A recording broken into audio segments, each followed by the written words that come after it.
itong subsidy, hindi subsidy para sa PhilHealth.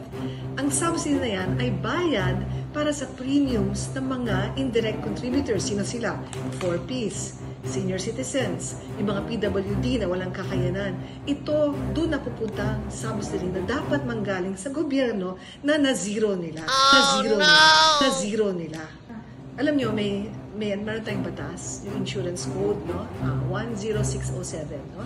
Nakasaad doon, kung walang premium, walang benepisyo. So kung hindi ka nagbabayad ng premium at hindi nagbabayad ng gobyerno ng premium para sa'yo, wala kang benepisyo. So ibig sabihin ba, starting 2025, walang makukuha ang benepisyo itong mga 4Ps, itong PWD at mga seniors kasi hindi binayaran ng gobyerno ang kanilang mga premium. Kasi ganun yun eh. Although kailangan bayaran nila base sa batas. Oh no!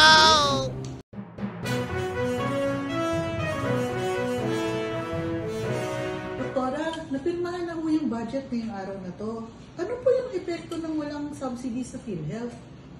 Alam mo, actually galit na galit kami. Maraming nagagalit. No? Pero itong subsidy, hindi subsidy para sa PhilHealth. Ang subsidy na yan ay bayad para sa premiums ng mga indirect contributors. Sino sila? 4Ps, senior citizens, yung mga PWD na walang kakayanan. Ito, doon napupunta ang subsidy na dapat manggaling sa gobyerno na na-zero nila. Okay. So, ano po ang epekto nito pag walang bayad sa premium nila? Alam nyo, meron tayong batas, yung insurance code, no?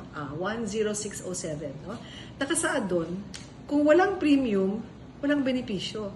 So kung hindi ka nagbabayad ng premium at hindi nagbabayad ng gobyerno ng premium para sa'yo, wala kang benepisyo. So ibig sabihin ba, starting 2025, walang makukuha ang benepisyo itong mga 4Ps, itong PWD at mga seniors kasi hindi binayaran ng gobyerno ang kanilang mga premium.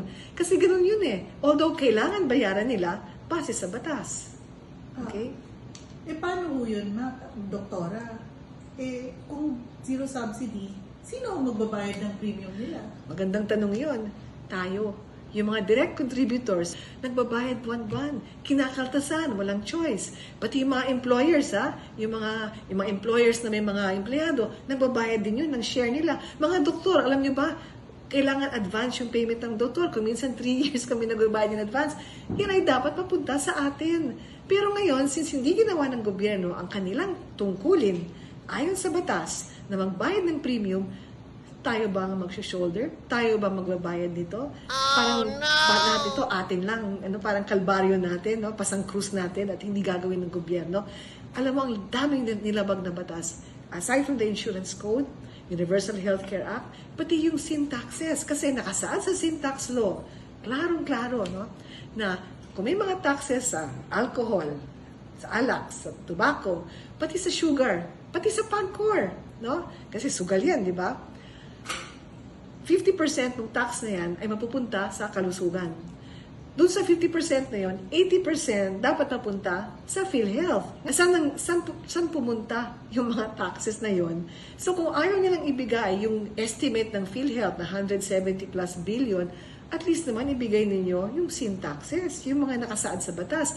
At nung calculation namin, mga 90 billion rin yon. So saan pumunta yung mga taxes na yon na hindi binigay sa PhilHealth para bayaran ang premium ng mga taong walang kakayanan magbayad ng premium. Ganun po ba? Grabe pala yung epekto, no? Ano kaya dapat natin gawin? Kami, alam na namin ang gagawin namin, no? Yung grupo namin. Pero sa tingin nyo, ikaw, kayo, anong dapat gawin?